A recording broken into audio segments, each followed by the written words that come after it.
Oh dear. Has Beastie Boy given WWE Games another headache? Well, he might just have done so. Now, in this past week's episode of Smackdown, Brock Lesnar arrived to challenge Kofi Kingston to a WWE Championship match on the first episode of Smackdown, which will be shown on Fox. Now, as part of that, Lesnar seemed to be sporting a bit of a new look. Well, he had a beard. Maybe beard is a bit of an overstatement, but some stubble nonetheless. Now, we don't know if Brock is going to keep this look going forward.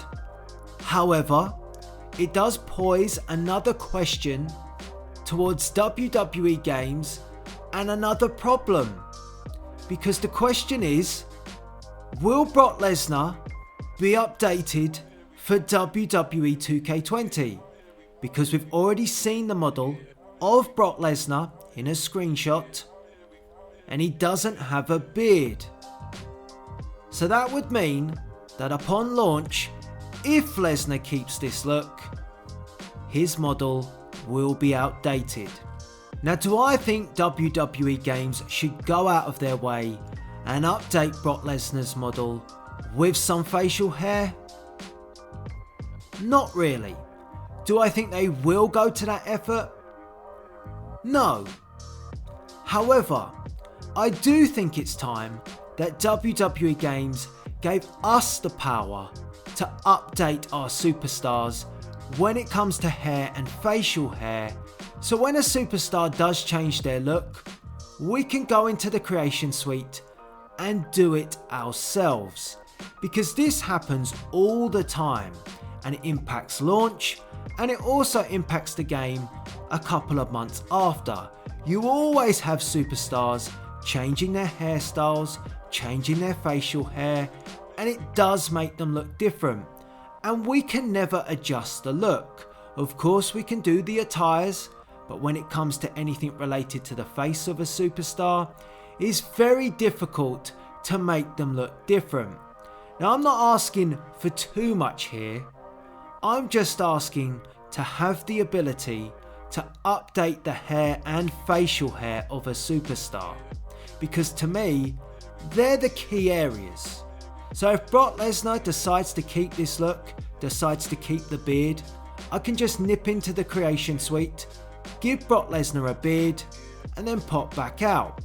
If he decides in a couple of weeks' time the beard wasn't for him, I just pop back in and whip it back off. Simple as. We've had this in other instances. With Robert Roode, where he had a moustache, a couple of weeks later, it was gone. It wouldn't seem viable for WWE Games to put out a patch or an update with a superstar update, only for them to be changed a couple of weeks later, like what happened with Roode. So again, giving us the ability to fix this is a much better scenario.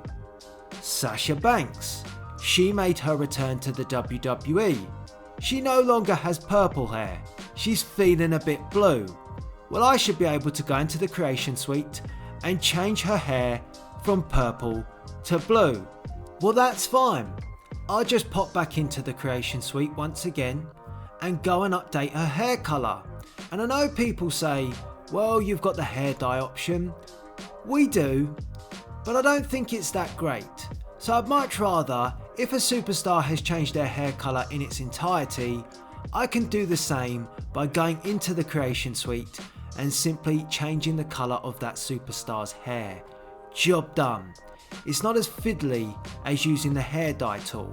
So that would be my preferred option. So you can see what I'm saying here, and you can see how it can benefit every single superstar on the WWE 2K roster.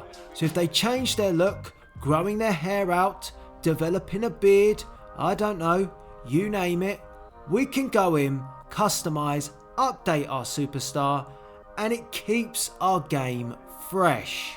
Now we have to realise that this is a yearly release, So it's highly unlikely that WWE Games are going to give us full customization of every single superstar. It would just make then next year's release less viable. But simple adjustments like this, updating the hair and facial hair, I don't believe is a big ask, particularly when you look at Lesnar, because like I said, this is a small change, but Lesnar could get rid of this in a couple of weeks' time. So if WWE Games go to all that effort and then it's gone, seems rather pointless. But on the flip side, Brock could keep this for 6 to several months, and then we've got an outdated model. So I do just think this is the best middle ground for everybody involved, because 2K cannot keep up with an ever-changing WWE, so when the game is about to launch, it's not their fault really that WWE allows a superstar to change their look. But also as well, if we have the option to change it, they don't have to worry about that anymore. So I want to get your views and opinions on this. I'd love to hear your thoughts. I think it definitely is something that would aid us as creators, and also as well, it takes the pressure off 2K trying to keep this up to date, and would then stop the constant that is, oh, this model is outdated, oh, that model is outdated, 2K can't keep up. It just ends that argument. So I want to get your views, but for now, please rate, comment and subscribe. And this is Delzinski, and I'll see you later.